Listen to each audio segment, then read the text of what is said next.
देश के शहरों में रहने वाले लोगों की सेहत बिगड़ती जा रही है। ताज़ा स्टडी बताती है कि हर चौथा शहरी बढ़े हुए कोलेस्ट्रॉल से जूझ रहा है, जबकि हर दूसरे में विटामिन डी की कमी है। इसके अलावा 8% लोगों में एनीमिया है। चिंता की बात यह है कि भारत में हर तीसरा शहरी डायबिटीज़ का शिकार है। आज हम इसी स्टडी का विश्लेषण करेंगे, जानेंगे कि शहरी लोगों की सेहत में सुधार के लिए क्या करना होगा। मेरा नाम है दीपक डोभाल, आप देख रहे हैं आपकी खबर आपका फायदा। पहले देखिए रिपोर्ट।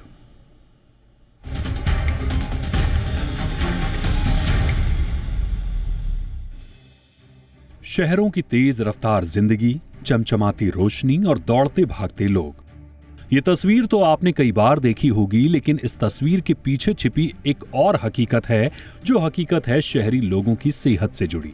आपको ये जानकर हैरानी होगी कि शहरों में हर चौथे शहरी का कोलेस्ट्रॉल बढ़ा हुआ है, हर दूसरे को विटामिन डी की कमी है और 8% लोग एनीमिया से ग्रसित हैं। ये चौंकाने वाले आंकड़े 2024 में हुए एगिलस डायग्नोस्टिक्स वेलनेस स्टडी में सामने आए हैं, जिसमें 1.5 लाख शहरी लोगों के हेल्थ चेकअप्स का विश्लेषण किया गया।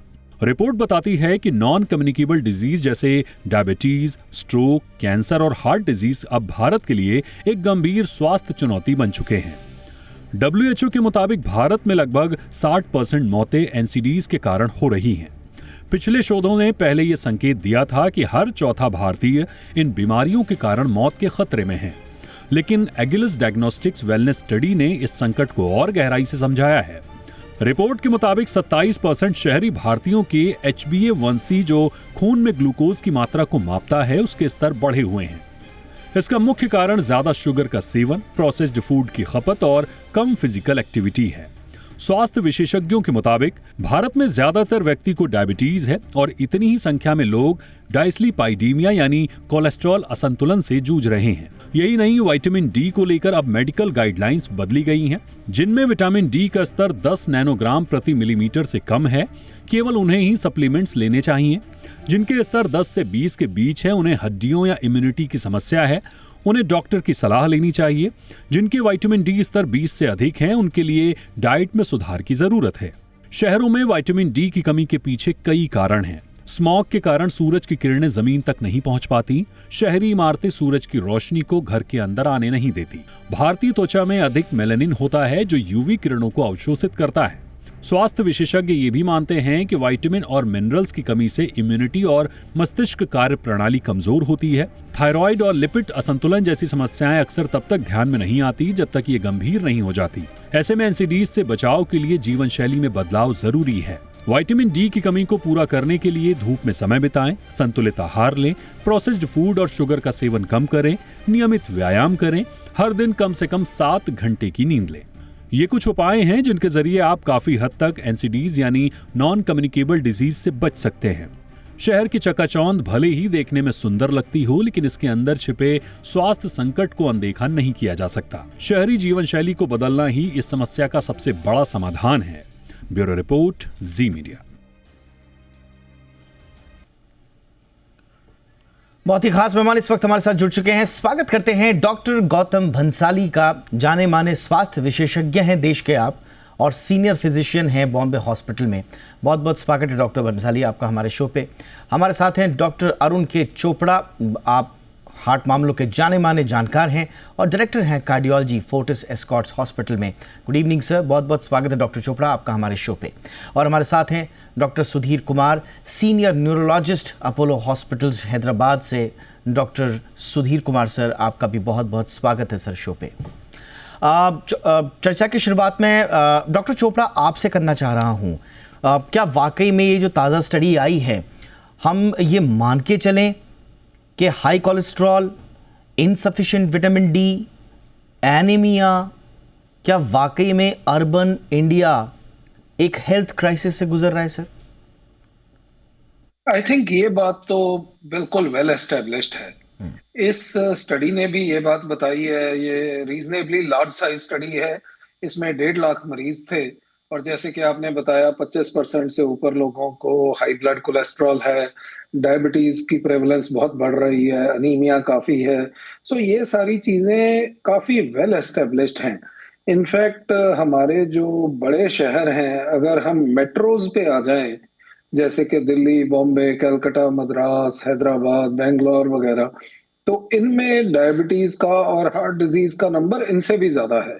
आज से कुछ वर्ष पहले एक PHFI ने स्टडी की थी, जिसमें इनमें से कुछ शहरों में 50 वर्ष की ऊपर के उम्र के लोगों को अगर चेक किया जाए तो डायबिटीज 50% या उससे ज्यादा लोगों में थी। तो इसलिए डेफिनेटली अर्बन इंडिया में एक हेल्थ क्राइसिस है। ये हाई ब्लड प्रेशर, डायबिटीज जैसी बीमारियां बहुत बढ़ रही हैं। हाई ब्लड कोलेस्ट्रॉल भी बढ़ रहा है और इसके कारण हार्ट अटैक, स्ट्रोक्स और ऐसी जो रिलेटेड बीमारियां हैं वो बढ़ती जा रही हैं। एंड हमने देखा है कि नियरली 60% ऑफ ऑल डेथ्स जो हैं इंडिया में होती हैं वो अब नॉन कम्युनिकेबल डिजीजेस से हैं। Sir, and this is the catch actually, and non communicable disease की तरफ हम क्या उतना फोकस शिफ्ट कर पा रहे हैं। और सबसे बड़ी बात यह है कि कहा यह जाता है कि सारी की सारी नॉन कम्युनिकेबल डिजीजेस, उनसे पार पाना हाईली प्रिवेंटेबल है, लेकिन टाइम पर इंटरवेंशन नहीं होने की वजह से ये धीरे धीरे मरीज़ को उस स्थिति में ले जाती है जब शायद जान बच पाना या फिर उस एलिमेंट का ठीक कर पाना मुश्किल हो जाता है।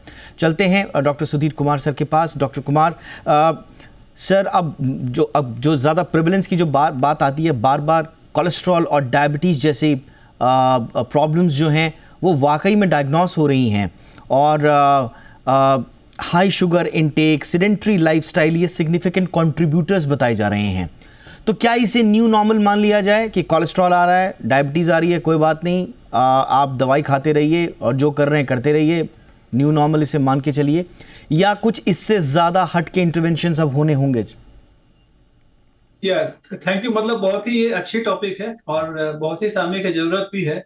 और जैसा आपने बताया, और हम हमारे सारे डॉक्टर्स भी ये देख रहे हैं कि prevalence of diabetes, high blood pressure, high cholesterol और मोटापा, ये चारों चीज डेफिनेटली बढ़ रहे हैं। और इसका सीधा सीधा परिणाम दूसरी बीमारियों को, जैसे कि हार्ट अटैक और स्ट्रोक और कैंसर, जो कि 3 बिगेस्ट किलर्स हैं, इस पर भी असर पड़ रहा है।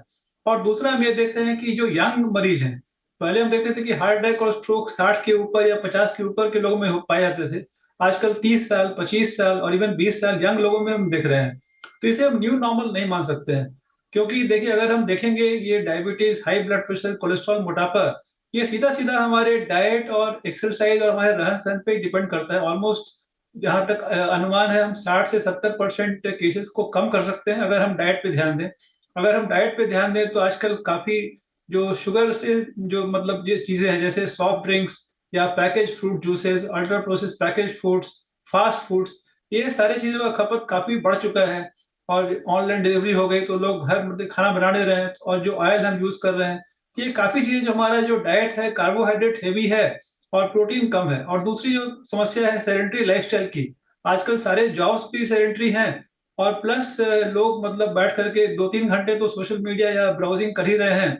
तो बैठने की जो समस्या है उसके कारण भी मोटापा और ये सारी चीजें बढ़ रही हैं। इसके लिए करना क्या है? एक तो हमारा डाइट, हमें उस पर ध्यान देना होगा जिससे कि जो हाई शुगर के आइटम्स है उन्हें कम किया जाए।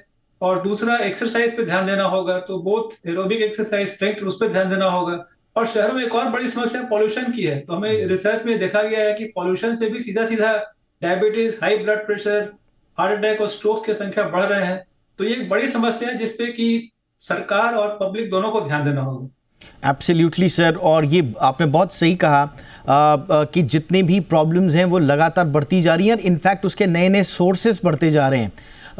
विटामिन डी की डिफिशियंसी को हमने देखा डाइट वगैरह की वजह से होता था, लेकिन अब पॉल्यूशन और जो इनसफिशिएंट एक्सपोजर जो सन की तरफ होता है, उसकी वजह से भी लोग विटामिन डी डेफिशिएंट होते जा रहे हैं। और फिर जब वो बाकी चीज़ों के साथ ऐड होते हैं तो फिर लगातार प्रॉब्लम्स बढ़ती रहती हैं। हमारे साथ जैसा हमने पहले भी स्वागत किया था डॉक्टर भंसाली का, एक बार फिर से स्वागत है भंसाली सर आपका शो पे। सर, अगर ये जो NCDs के जो ट्रेंड्स हैं, ख़ास तौर से अर्बन एरियाज़ में, अगर ये अर्बन हेल्थ के इसी तरह के ट्रेंड कंटिन्यू रहे, इसी करंट रेट से 60% मौतें अगर इसी तरह से NCD से होती रहीं, तो क्या long term potential health consequences हम फेस करने वाले हैं सर?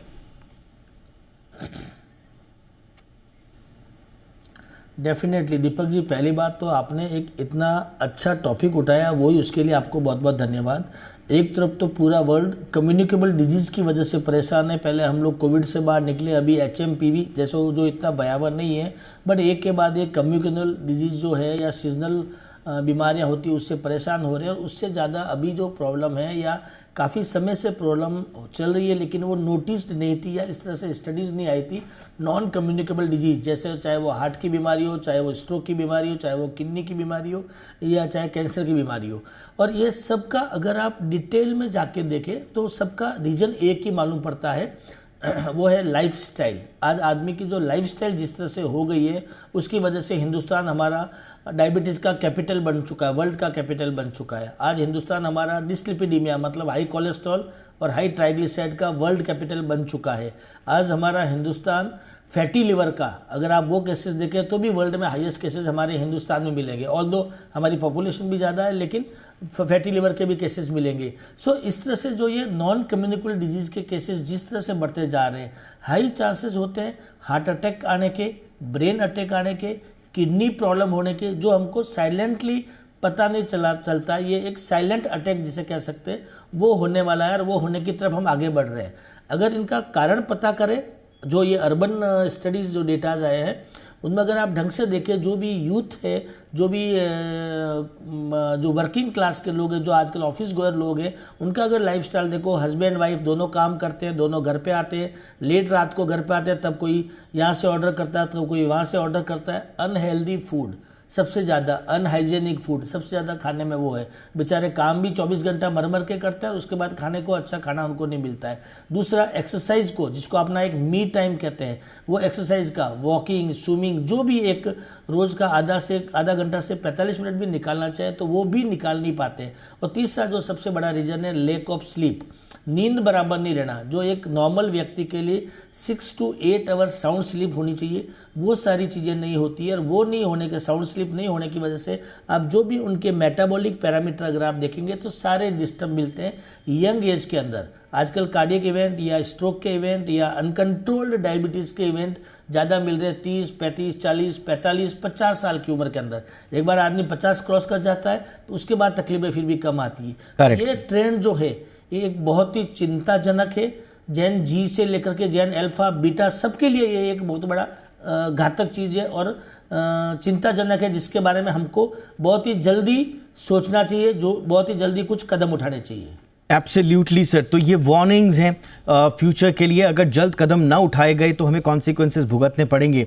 लेकिन सवाल ये है कि ये एक साथ एक मिशन मोड में कैसे आगे बढ़ा जाए, सोसाइटी, गवर्नमेंट एंड इंडिविजुअल्स का, ये तीनों का एक मिक्सअप करके एक मिशन मोड में चलना होगा। बट उसके लिए करना क्या होगा, एक छोटे से ब्रेक के बाद मैं इस पर चर्चा करूंगा। दूसरा ब्रेक के बाद चर्चा हम करेंगे कि बहुत सारे लोगों के मन में आजकल क्यूरियोसिटी होती है। वो कहते हैं कि भाई हम तो पैदल चलते हैं, I walk, I run daily, but still my cholesterol levels are still high. इसके पीछे क्या बात हो सकती है? और कई लोग हमसे भी पूछते हैं, हम तो हेल्दी खाना खाते हैं फिर भी मेरा लीवर जो है वह फैटी आ गया।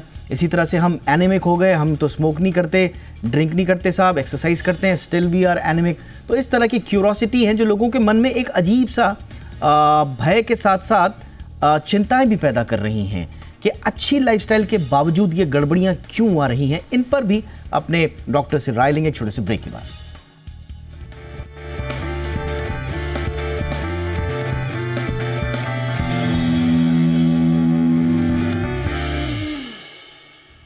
तो शहर में लोगों की सेहत को हुआ क्या है, आज हम इसी पर चर्चा कर रहे हैं। कुछ रिपोर्ट्स बता रही हैं कि शहर में दिन ब दिन लोग लगातार बीमारियों की चपेट में आ रहे हैं। इसके पीछे के कारणों का हम विश्लेषण कर रहे हैं खास मेहमानों के साथ। डॉक्टर चोपड़ा सर, आपके पास आना चाहूँगा। और इससे पहले कि मैं पूर्व के सवालों की तरफ लौटूँ, एक दिलचस्प जो फाइंडिंग्स हमारे आसपास हमें हमारे कलीग्स ने और सबने बताई हैं, वो हैं बड़े अनएक्सप्लेन्ड रीज़न से आजकल लोगों के हार्ट में, खासकर शहरों में, हार्ट में कुछ विचित्र तरह की चीज़ें हो रही हैं। मतलब पहले लोगों को अपनी धड़कनें सुनाई नहीं देती थी, आजकल सुनाई देने लगी हैं। पैल्पिटेशंस हो जाते हैं ख़ास तौर से खाना खाने के बाद। इसी तरह से एरिथमिया और इन सब की शिकायतें, पाउंडिंग जो साउंड आती है। तो क्या ये सर कोविड के बाद की स्थितियां हैं या ये एनसीडी की तरफ या कार्डियोवैस्कुलर डिजीज़ेस की तरफ कोई इशारा है सर? चीज है ना, ये थोड़े नॉन स्पेसिफिक सिम्टम्स भी हो सकते हैं। सो एक तो जैसे आपने बोला कोविड के कारण, सो कोविड के कारण ये चीज इस तरह इनडायरेक्टली हो सकती है कि बहुत सारे लोगों ने कोविड टाइम में बाहर निकलना बंद कर दिया और उन्होंने एक्सरसाइज, वॉक, ये चीजें कम कर दी। तो उससे जो आपकी फिजिकल फिटनेस का लेवल है वो कम हो जाता है, तो उससे आपकी धड़कन बढ़ जाती है। मतलब लेट अस से नॉर्मली आपका हार्ट रेट जैसे 60, 70, 80 बीट्स पर मिनट में होना चाहिए, तो वो बढ़ के थोड़ा सा तेज हो जाता है। दैट इज ए साइन कि आपकी कार्डियोवैस्कुलर फिटनेस बढ़िया नहीं है। तो अगर आप अनफिट हैं, अगर आप रेगुलर एक्सरसाइज नहीं कर रहे हैं, तो ये हार्ट रेट आपका फास्ट होगा। और आप फिर थोड़ी सी भी एक्टिविटी करेंगे या थोड़ी सी भी आपको कोई एंजाइटी होगी, तो आपकी धड़कन और तेज हो जाएगी, तो आपको ये जो पैल्पिटेशन या धड़कन तेज होना महसूस होगा। ऑफ कोर्स हार्ट की बीमारी के कारण भी ये चीज हो सकती है, मैं ये नहीं कहता कि हार्ट की बीमारी से नहीं हो सकती, लेकिन it is much more likely कि ये lack of physical fitness, specially cardiovascular fitness के कारण हो। सो इसलिए ये चीज तो एक धड़कन इसके कारण भी तेज हो जाती है। सर एक बाकी दूसरी चीज, हाँ जी, एक स्पेसिफिक क्वेश्चन था सर, और उनमें से ज्यादातर लोगों का ये भी कहना था कि स्पेसिफिकली खाना खाने के बाद अगर बढ़ रही है तो क्या ये नॉर्मल है सर? खाना खाने के बाद देखिए थोड़ी सी तो धड़कन तेज होती है, क्योंकि जो हमारा ब्लड सप्लाई है वो पेट की तरफ डाइवर्ट हो जाता है। तो इसलिए, क्योंकि डाइजेशन चलती है 4, 6, 8 घंटे लेती है, तो इसलिए कुछ देर तक तो धड़कन बढ़ सकती है। बट ये भी आपको जानना चाहिए कि जो हार्ट डिजीज के सिम्टम्स हैं, जैसे कि चेस्ट पेन होती है, वो बढ़ती है खाना खाने के बाद, इसी कारण से, क्योंकि जो नॉर्मली मैक्सिमम ब्लड सप्लाई जाता है ब्रेन को और हार्ट को, तो जिस वक्त आप खाना खा लेते हो, अगले कुछ घंटों के लिए जो ब्लड सप्लाई है टू सम एक्सटेंट वो इंटेस्टाइन्स और पेट की तरफ ज्यादा डाइवर्ट होता है। तो उसके कारण हार्ट को ब्लड सप्लाई कम मिलता है, और कई लोगों में नसों के स्पेजम होने में और के सुंगड़ जाने की भी टेंडेंसी थोड़ी सी बढ़ती है खाना खाने के बाद। तो इस करके हम एडवाइस करते हैं कि खाना खाने के इमीडिएटली बाद जिन लोगों को हार्ट डिजीज है वो एक्सरसाइज ना करें, क्योंकि उनमें उस वक्त एंजाइना होने की या और हार्ट की प्रॉब्लम आने की चांसेस ज्यादा हो जाते हैं। तो इसलिए खाना खाने के इमीडिएटली बाद कई बार कुछ अब नॉर्मल सिम्टम्स आते हैं। कई लोगों को जिनको डायबिटीज की टेंडेंसी है, उनको सडनली बहुत ज्यादा नींद आती है खाना खाने के बाद। ये भी आपने देखा होगा, स्पेशली दोपहर में, कि जब आप कई घंटों से आपने खाना नहीं खाया, दोपहर को आपने खाना खाया, उसके बाद सडनली बहुत नींद आती है। Yes sir. तो ये भी एक आपकी इंसुलिन सेंसिटिविटी है वो नहीं है ठीक, उसका साइन है, एंड आगे चल के कई बार इन लोगों में डायबिटीज। ऑलराइट, सो जैसा सर बता रहे हैं, मुझे ऐसे संकेत मिल रहे हैं कि कम से कम आप चेकअप जरूर करा दें जिनको भी इस तरह की प्रॉब्लम्स आ रही हैं। बट ये शहरों में बड़े अनएक्सप्लेन्ड जो एपिसोड्स हैं, डॉक्टर सुधीर, मैं जो कह रहा था इनफैक्ट वाकई में कि बड़े अनएक्सप्लेन्ड से कुछ बातें हो रही हैं। जैसा कि मैं शुरुआत में कह रहा था कि भाई हम वॉक कर रहे हैं, डेली मॉडरेट वॉक कर रहे हैं, थोड़ा थोड़ा रन भी कर लेते हैं, उसके बाद भी जब हम लिपिड प्रोफाइल कराते हैं तो वहाँ ट्रिग्लिसराइड से लेकर HDL LDL तक सब गड़बड़ मिल रहा है। तो अच्छी लाइफस्टाइल होने के बावजूद भी क्या लिपिड प्रोफाइल खराब आ सकते हैं सर? बात करें हमारे डायबिटीज के लिपिड प्रोफाइल की, तो उसमें ऑलमोस्ट 80% जो होता है कंट्रीब्यूशन हमारे खान पान और डाइट का होता है, और 20 से 25% जो है वो हमारे लाइफस्टाइल या एक्सरसाइज पे होता है। तो अगर हम डाइट को अगर बारीकी से देखें तो हमारा जो डाइट है कार्बोहाइड्रेट हेवी है। वो चाहे वो मतलब कोई भी त्योहार हो, मिठाइयाँ चलती हैं, अरे ये एक साल में एक ही बार आता है, लेकिन कितने त्योहार आते हैं, शादियां होती हैं, बर्थडे पार्टीज, केक का प्रचलन हो गया, सॉफ्ट ड्रिंक जैसे मैंने बताया, package fruit juices, energy drinks. तो जो शुगर है उसका पूरा भरमार है, और शुगर ज्यादा लेने से भी वो कोलेस्ट्रॉल में कन्वर्ट होता है, ट्राइग्लिसराइड बढ़ जाता है। सेकंड जो प्रॉब्लम है अल्कोहल की, तो अल्कोहल में कोई भी डोज सेफ डोज नहीं है। थोड़ा भी अल्कोहल लेंगे, अल्कोहल से भी ट्राइग्लिसराइड बढ़ता है। तो अल्कोहल की समस्या देखिएगा, हर राज्य में एक तरह से कंपटीशन है, और हम डेटा देखेंगे तो हर जगह पे सेल्स बढ़ते जा रहे हैं, तो वो एक दूसरी समस्या है। तो अगर हम खान पान पे अच्छे से ध्यान दें, और फिर एक तीसरा प्रश्न मैं देख रहा हूँ, लेट नाइट बिरयानी पार्टी या ये सब का, तो खाना जो है डिनर हमारा जल्दी होना चाहिए। जैसे पहले के जमाने में लोग सूर्यास्त के पहले खाना खा लेते थे, तो अगर हम जल्दी डिनर करें और 12 घंटे का गैप हो डिनर और ब्रेकफास्ट में, तो अच्छा माना जाता है। इसके बजाय कि आप रात में देर से खाना खाएं, और अनहेल्दी खाना खाएं। तो यानी कि आपको सिर्फ फिजिकल एक्टिविटीज में ही कंसिस्टेंट नहीं होना है, बल्कि जैसा डॉक्टर साहब ने बताया कि बाकी चीजें भी देखनी है। अल्कोहल कंजम्पशन कितना है, आप देर रात खाना खा रहे हैं, इसके अलावा डॉक्टर भंसाली ने भी नींद का जिक्र किया था। ये सारी चीजें भी आपको देखनी है और समग्र रूप से अपने हार्ट हेल्थ का और बाकी हेल्थ का ध्यान रखना है। डॉक्टर भंसाली, अब मैं आपके पास आता हूं, और ये एक मॉडर्न ट्रेंड हो गया है अर्बन एरियाज में कि वो स्वास्थ्य के प्रति जागरूक हैं। वो अपना लिपिड प्रोफाइल कराएंगे, उनके जो भी प्रॉब्लम आया, कोलेस्ट्रॉल की दवाई भी खा रहे हैं, बीपी की दवाई भी खा रहे हैं, थोड़ा बहुत वॉक भी कर लिया, लेकिन अपनी सेडेंटरी लाइफस्टाइल नहीं छूट रही है। अल्कोहल नहीं छूटेगा, स्मोक नहीं छूटेगा।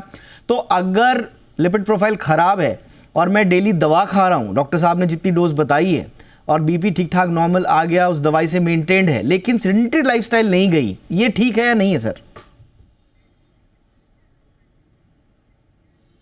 जी दीपक जी, प्रॉब्लम यही है, सीडेंटरी लाइफस्टाइल हमारी नहीं जा रही है।